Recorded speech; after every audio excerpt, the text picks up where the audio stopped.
1. சாம்பல் மற்றும் பச்சை ஹைட்ரஜனுக்கு இடையிலான செலவு இடைவெளி தற்போதைய ஒரு கிலோவிற்கு $2.0 இலிருந்து 2.5 ஆகக் குறையும் என்று எதிர்பார்க்கப்படுகிறது, ஆனால் அடுத்த 3 நிதியாண்டுகளில் ஒரு கிலோவிற்கு $1.0 முதல் 1.5 வரை நீடிக்கும். இது ஏற்றுமதி ஆணைகளை தாமதப்படுத்தவும் திட்ட அபாயங்களை அதிகரிக்கவும் வாய்ப்புள்ளது என்று கிரிசில் மதிப்பீடுகள் திங்களன்று தெரிவித்தன.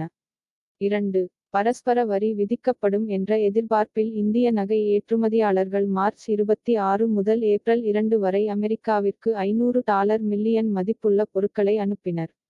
இந்த ஏற்றுமதிகள் ஒரு மாத உற்பத்திக்கு சமமானவை, மேலும் இது தொழில்துறைக்கு 3 மாத நிவாரணத்தை வழங்கும் என்று எதிர்பார்க்கப்படுகிறது. 3.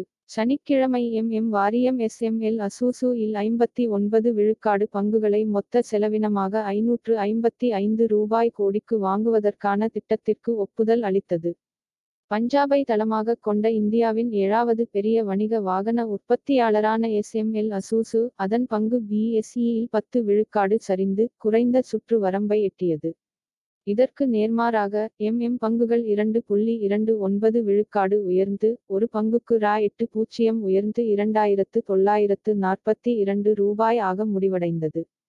4. ரிலையன்ஸ் இண்டஸ்ட்ரீஸ், ஹையரின் இந்திய செயல்பாடுகளில் பங்குகளை வாங்குவதற்கான முக்கிய போட்டியாளராக தன்னை நிலைநிறுத்திக் கொண்டதாக ஊடக அறிக்கைகள் தெரிவிக்கின்றன.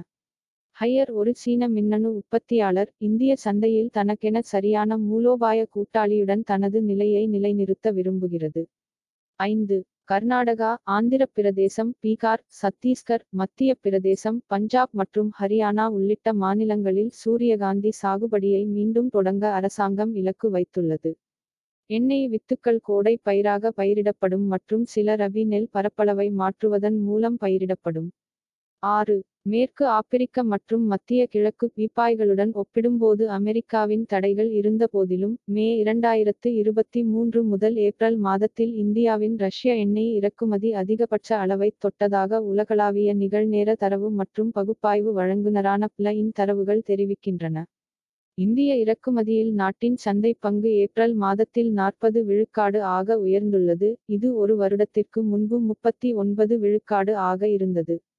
7. இந்தியாவில் விவசாயத் துறைகளில் ஒரு அமைதியான புரட்சி நடந்து வருகிறது, அது டிராக்டர்கள் அல்லது உழவு இயந்திரங்களால் இயக்கப்படுவதில்லை, மாறாக AI மற்றும் இயந்திர கற்றல் மூலம் இயக்கப்படுகிறது. மாற்ற முகவர் கிருஷி மித்ரா, ஒரு ஜீனை இயங்கும் குரல் உதவியாளர், தனிப்பயனாக்கப்பட்ட விவசாய ஆலோசனை மற்றும் தகவல்களை வழங்குவதன் மூலம் விவசாயிகளின் வாழ்வாதாரத்தை மேம்படுத்துகிறார். விவசாயிகள் வெறுமனே தங்கள் கேள்விகளை கேட்கிறார்கள், கிருஷி மித்ரா பயனுள்ள பதில்களை உருவாக்குகிறது. இது ஒரு அறிவார்ந்த நண்பரைப் பெறுவது போன்றது. 8. ஜனாதிபதி டொனால்ட் டிரம்ப் தலைமையிலான அமெரிக்க நிர்வாகம் இயற்கை வைரங்களுக்கு 10% கூடுதல் வரியை விதித்துள்ளது, இது இந்தியாவின் வைர ஏற்றுமதியில் 1/3 பங்கை பாதிக்கிறது. 9. அதானி குழுமத்திற்குச் சொந்தமான அம்புஜா சிமெண்ட்ஸ் லிமிடெட் 2025 நிதியாண்டில் $1,282 கோடி லாபம் ஈட்டியது. இது 2024 நிதியாண்டின் இதே காலாண்டில் பதிவு செய்யப்பட்ட $1,521 கோடியுடன் ஒப்பிடும்போது 15.71% குறைவாகும்.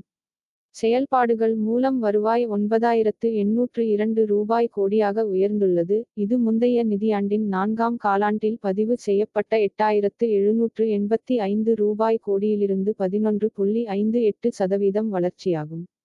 10. அல்ட்ராடெக் சிமெண்ட் நிறுவனம் நிகர லாபம் ஆண்டுக்கு ஆண்டு 10 விழுக்காடு அதிகரித்து $2,482 கோடியாகவும், வருவாய் 13 விழுக்காடு அதிகரித்து $23,063 கோடியாகவும் உள்ளது. 11. புதிய பணிநீக்கங்களில், இன்ஃபோசிஸ் அதன் மைசூரு வளாகத்தில் 195 பயிற்சியாளர்களை பணிநீக்கம் செய்துள்ளது.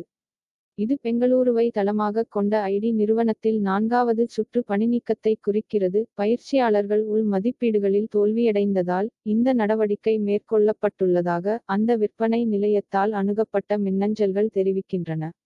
12.